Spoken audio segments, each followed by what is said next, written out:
Yeah, this was news. But there is a subtle way in which he said something, and I didn't hear you refer to it in any way. I wasn't listening to him at all because I was really kind of caught up in my concern. But when you reiterated the original request, my guess is that his willingness went down. Is that true? Yeah, I mean, I'm just dealing with persuasion, I guess. At that point, she's just persuading me to do what she wants. So it's very subtle. What is important in order to create partnership is for you to reveal your concern, which you did, and at the same time convey to him that you get where he's coming from. Okay. That way you weave the two of you together. If you make a request, somebody says no, and then you remake the request, it immediately registers with them that what they say doesn't matter. Right. And anyone that feels they don't matter has less willingness to bend and shift and be flexible. Okay. Because they want to assert that they matter.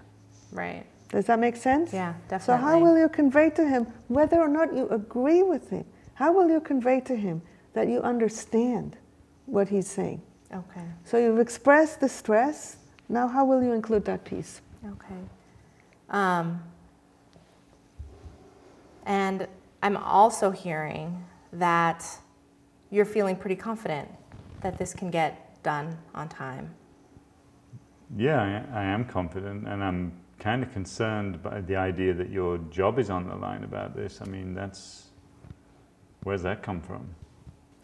Yeah, well, they're making a lot of cuts in management, and I have a sense that a small mistake like this, not getting it done on time, could cost me my job here, or at least a major demotion. So what I'm liking about where this is going is that the more you take it on yourself, the more it depersonalizes it, and the less likely it is to sound like you're not trusting him. Right. Is that true?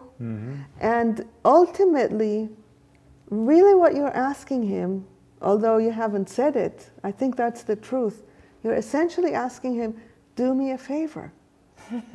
Support me. Right. Maybe you're right. Maybe you have it under control. I still can't relax.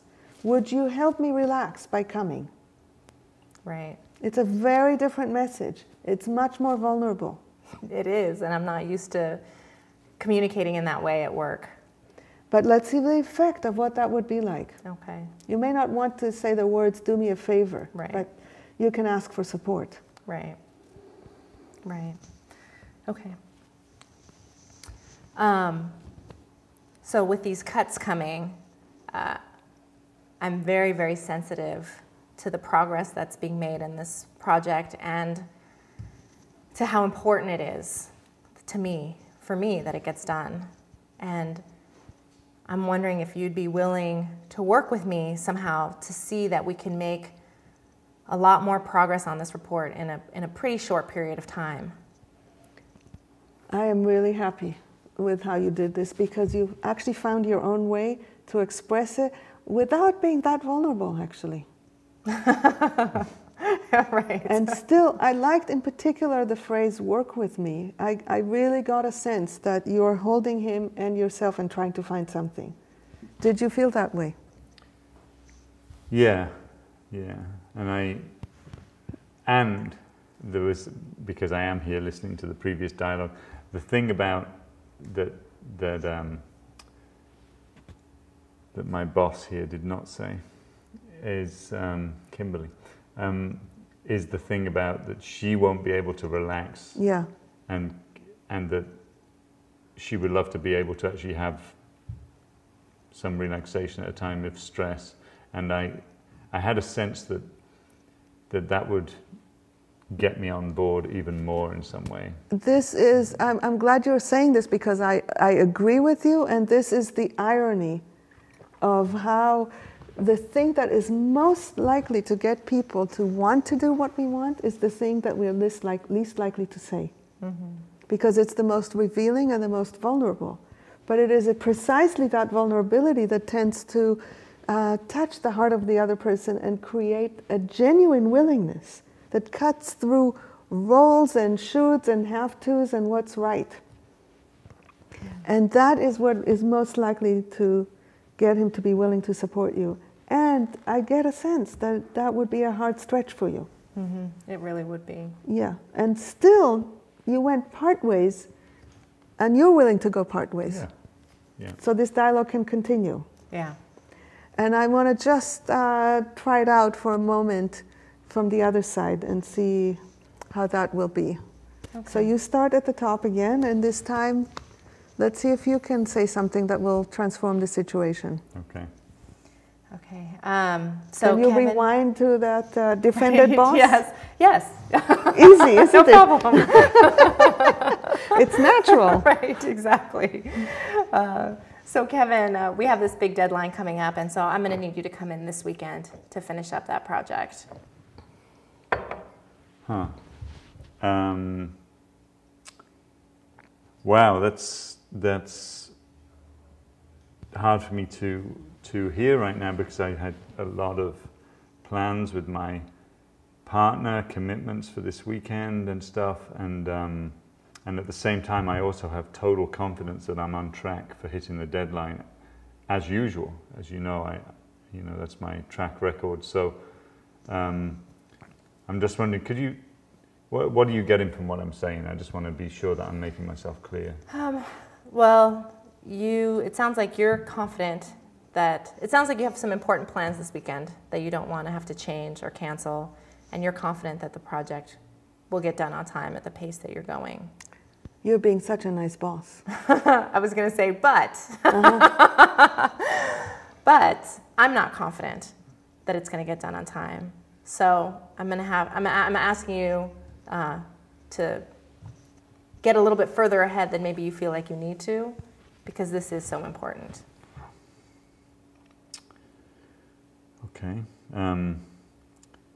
So I get that you're not feeling confident about the work and the deadline. I'm wondering if you'd be open to dialoguing for 5 minutes right now about something which would give you that confidence, which wouldn't involve me coming in for the whole of the weekend, perhaps, if there's any other possibilities. The thing is, it's not so much a confidence in you, it's really just my own comfort level, because this is so important. I know you've done things on time before, but this is something I cannot take any chances with.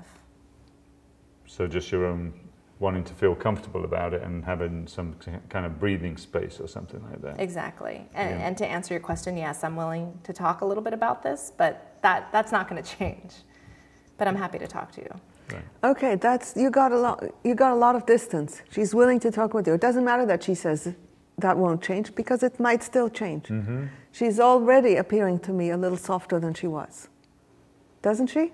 A tad. Yeah. Yeah. Are you feeling softer inside? I am. It's definitely from the first time. Yes. Yeah. Yes, especially hearing that he has plans this weekend, and reminding me that he has been a great employee all along and has never missed a deadline. Mm-hmm. So I am feeling a little bit softer. Okay, and with further dialogue, we have no idea where it will land. The thing about dialogue is it's unpredictable. If we enter dialogue with a real open heart, one or the other or both of us might change. Mm-hmm. Yeah. So thank you about this. Anything else you want to tell us before we take one final break? No, just yes, one thing, just that it felt like we could now get into the nitty-gritty of the detail and all that kind of thing, and look for other solutions. That's there's enough connection. Yeah. Uh-huh. Yeah, and I appreciated what you said about the high cost of just powering over Kevin in that way. Okay, thank you. Let's take a break and come back for a wrap-up. We are going to work with a few one-liners. We're introducing a new feature this time, and stay tuned and come back.